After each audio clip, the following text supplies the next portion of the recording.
আইতাছে কে আইতাছে ভাই? তারেক জি আইতাছে।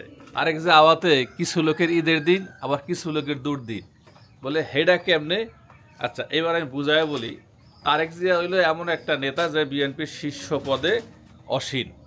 এখন প্রশ্ন হইল, তারেক জিয়া আসলে কিছু লোক আছে যারা দলের শৃঙ্খলা মানে না, তাদের জন্য আইক্যাওয়ালা বাস দায়িকা আইন না পল্টনে দিলে কানে গোড়ায় দেবে ঠাস ঠাস। এইটা দেওয়া বাকি ছিল, এইটা এখন দেওয়া হইব। তারেক জিয়ার বাংলাদেশে আরো আগেই আসা দরকার ছিল।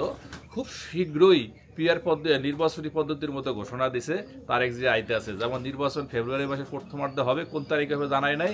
তদ্রুপ তারেক জিয়া আসতেছে, এটা কোন তারিখে আসবে সেটা জানায় নাই। তবে তার আসার সময় হয়েছে, এটা সত্য। তিনি খুব শীঘ্রই দেশে চলে আসবেন, এটাও সত্য। সম্ভবত অক্টোবর মাসের মধ্যেই তিনি বাংলাদেশে জিয়া আন্তর্জাতিক বিমানবন্দরে ল্যান্ড করবেন। ও থুক্কু, ওটা তো শাহজালাল আন্তর্জাতিক বিমানবন্দর হয়ে গেছে। কিন্তু কি বলবো ভাই, ভুলতে পারি না।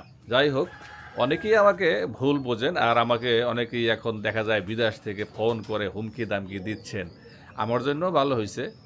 আচ্ছা, যাই হোক, তারেক জিয়া দেশে আসাতে আমি অখুশি নই। তো ওনার আরও আগেই আসা উচিত ছিল, কিন্তু বাংলাদেশে যে প্রবলেমের কারণে উনি আসেননি, এটা কোনো লোকই বিএনপির নিম্ন পর্যায়ের বা স্থানীয় পর্যায়ের কোনো নেতৃবৃন্দ তার আসার কারণটি ব্যাখ্যা করতে কখনোই পারেননি।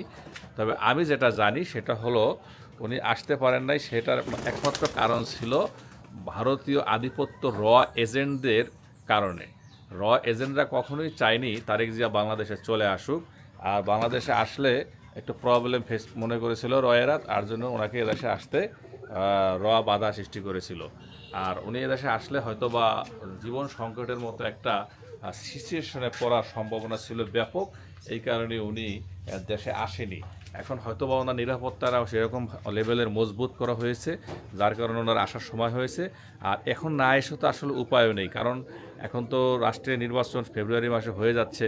যেহেতু আমরা জানি, সেহেতু ওনাকে দেশে এসে হাল ধরতে হবে, দলকে গুছাইতে হবে। সব কিছু মিলিয়ে ঝিলিয়ে নমিনেশন ব্যবসার একটা ব্যাপার স্যাপার আছে, নমিনেশন দেওয়ার একটা ব্যাপার স্যাপার আছে, এগুলি নিয়ে কাজ করতে হবে। এখন ওনাকে এই মুহূর্তে না আসে আর উপায় নেই, শেষ পর্যায়ে ওনাকে আসতেই হচ্ছে, এই জন্য উনি আসতেছেন। তবে ওনার আশাকে আমি মোস্ট ওয়েলকাম জানাচ্ছি। তবে এসে যদি উনি ওনার দলকে নিয়ন্ত্রণ করতে পারেন, এবং বর্তমান যে বুইরা কমিটি আছে একটা, এই বুইরা কমিটিটাকে পাশাপাশি যদি ইয়াং জেনারেশন একটা কমিটি ফিট করে নির্বাচনী কার্যক্রম চালানো যায়, তাহলে অবশ্যই আমি মনে করি জাতীয়তাবাদী দল বিএনপি অনেক ভালো করবে। আর যদি এই বুইরাদের দলকে যদি কন্ট্রোল না করে, তাহলে সেক্ষেত্রে আমার মনে হয় তেমন একটা ভালো রেজাল্ট বিএনপি করতে পারবে না। তবে এই মুহূর্তে বাংলাদেশকে বিএনপিকেই প্রয়োজন, কারণ 16-17 বছর যেভাবে দেশ চলেছে, সেখান থেকে উত্তরণের জন্য বিএনপিকেই প্রয়োজন।